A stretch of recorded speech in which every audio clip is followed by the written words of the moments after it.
আসলে তোর লাকটা অনেক খারাপ। সারা জীবন কুল স্টাইলিশ ড্যামর ছেলেরা তোর পিছনে লাইন দিয়ে থাকতো, আর তোর কপালে জুটেছে মুরব্বি জামাই। এর থেকে তুই একটা কাজ কর, এই ছেলেকে ডিভোর্স দিয়ে ভালো একটা লাইফ পার্টনার খুঁজে না। আমিও সেটাই চাচ্ছি রে, কিন্তু কোনোভাবেই পারছি না। ও আমাকে এত ভালোবাসে, ও কোনো ওয়েতেই আমাকে ডিভোর্স দিবে না। সারা জীবন এভাবে থাকতে রাজি আছে, তাও সে আমাকে ছাড়বে না। বল কি করব? আপনি এখানে? কি চেনা চেনা লাগছে? জুনায়েদ।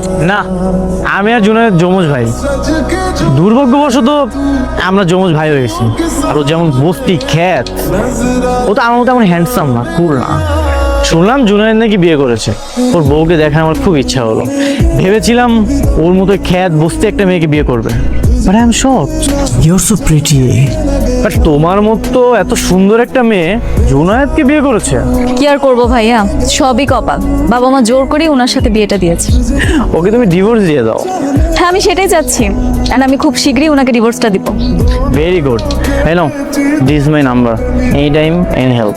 ওকে, বাই।